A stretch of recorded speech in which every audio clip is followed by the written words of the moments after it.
All right, now coronavirus cases are rapidly increasing around the country, and now two celebrities travelling on the Gold Coast, Tom Hanks and his wife Rita Wilson, have tested positive.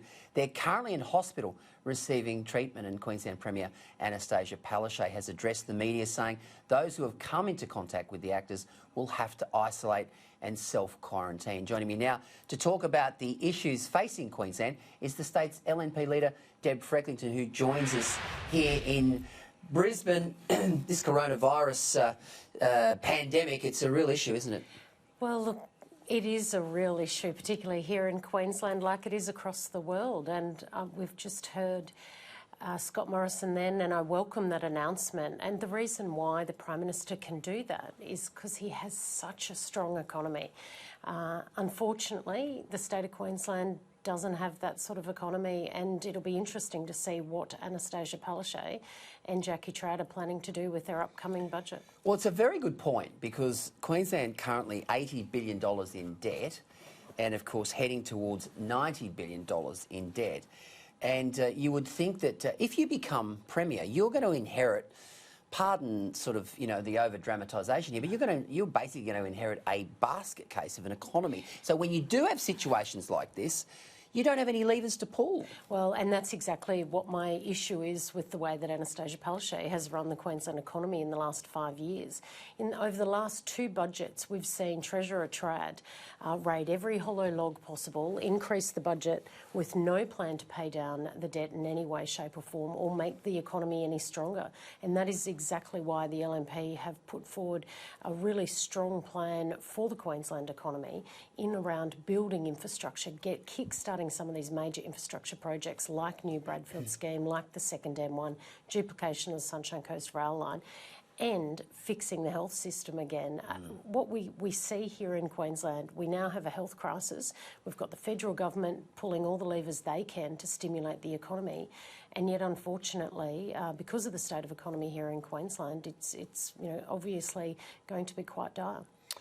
OK, let's talk juvenile crime. It's been a massive issue here in Queensland, particularly in the last week or so. And we've seen sort of groups set up in Townsville and Cairns, those justice groups. And it relates to the Youth Justice Act, which is essentially a revolving door policy that the Palaszczuk government brought in August last year. I mean, they've made a knee-jerk, I think, reaction to that particular controversy and have come up with a so-called 5-point plan. How will you get youth crime under control in this state? Well, in relation to youth crime, you're absolutely right. It is just unfortunately in towns like Cairns, Townsville, Gold Coast, here in Brisbane, it is at crisis point. The police are sick of it, the local community is sick of it, and people, quite frankly, are sick to death of another 5-point plan, which I think this is about the third that the Premier has said in the last couple of years. What the LNP have already committed to is actually roll back or scrap, I should say, the catch and release policy that you've just referred to. We've already announced that. We've already announced bring back breach of bail for an offence for juveniles. We need to toughen up the laws and give the police the levers that they can use on the streets to keep our community safe. We also need to give the police the resources that they're calling out for. It is really important that a government's number one priority is community safety. It should always be that. And when you see the soft on crime laws and the approach by the Palaszczuk government not working, we've got a revolving door of youth justice. We've got a system that is crumbling because the Palaszczuk government, unfortunately, have rolled back those tough laws that we put in place. So the LNP intend to get in there and give the police those strong laws that they're looking for, as well as the resources. Now, as a lawyer, I know you're incredibly passionate about trying to address issues around domestic violence. You've seen it firsthand. We saw the incredibly tragic circumstance of Hannah Clark and her 3 kids who were essentially murdered in a murder-suicide. We can't put the white flag up on this, can we, Deb? I mean, this is an issue that is at the heart of our society. I've actually said that men need to step up and champion sort of calling out other men who do the wrong thing. How do we tackle this? Well, look, I attended, along with the Prime Minister and the Premier, the funeral of Hannah Clark and her 3 beautiful children, and my thoughts are always with that family, and they always will be for the rest of my time.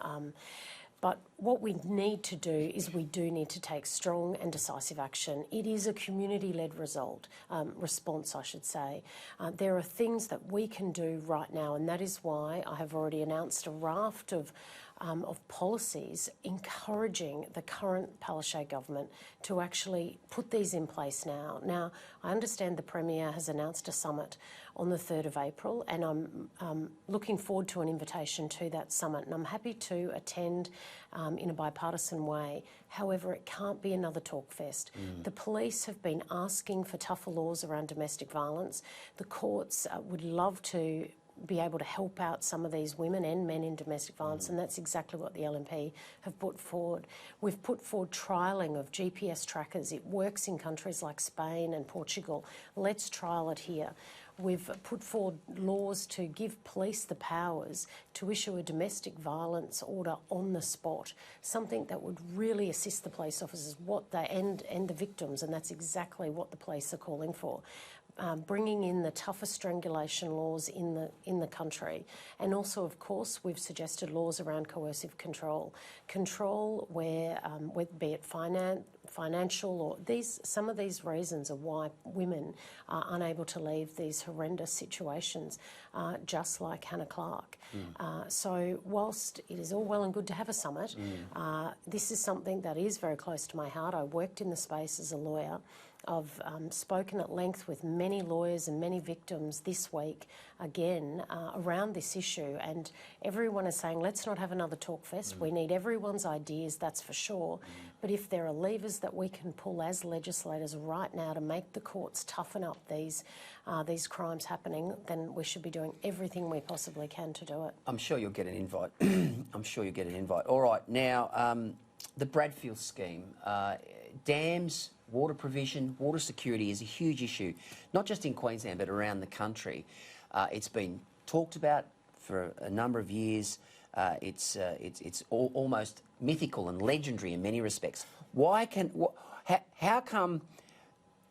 Will you make it happen? That's the question. Look, absolutely. And Peter, we need to. Queensland needs big, bold, visionary thinking, and that's exactly what the new Bradfield scheme is. I've often said in the last 2 years as leader of the LNP, water security and drought are the biggest issues facing Queensland.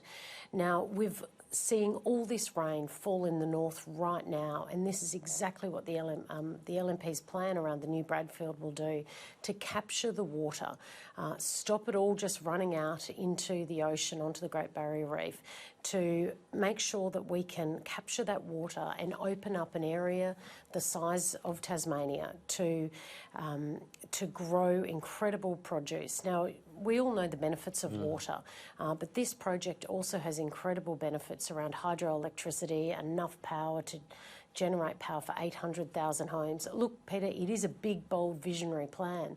But if as a leader of a major political party you don't have vision for your state, it'll never happen. But it's going to be expensive, and we've just spoken about the debt. I mean, how do you get debt under control so that you can actually build these projects? Well, we do need to get debt under control, and we can do that by controlling government waste and controlling the government expenses that are going on at the moment, out of control at the moment.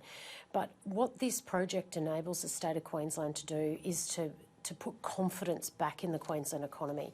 If we're going to build up the Queensland economy again, Peter, we need to have projects like this.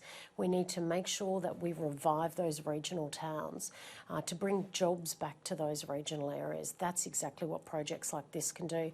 And when you stimulate the economy, more money goes into the government coffers, and then you can start paying down debt. You've got the Currumbin by-election and the Bundamba by-election on the 28th of March. How do you think you'll go?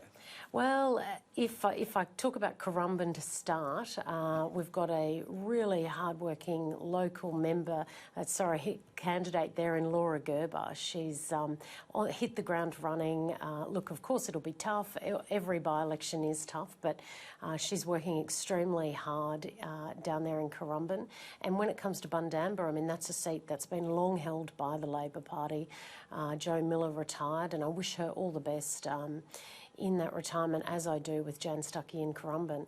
But there we've got Rob Sherman running for us in Bundamba, and I think both that by-elections in both Currumbin and Bundamba are an opportunity for the people to send a message to Anastasia Palaszczuk that Labor's not working. Well, it's a big test. I mean, you know, if the unthinkable happened and you lost Currumbin, you'd be under a fair bit of pressure. But it is a long-running held LNP seat, so I'd imagine you guys will start favourite. Deb Frecklington, thanks for joining us. Thank you.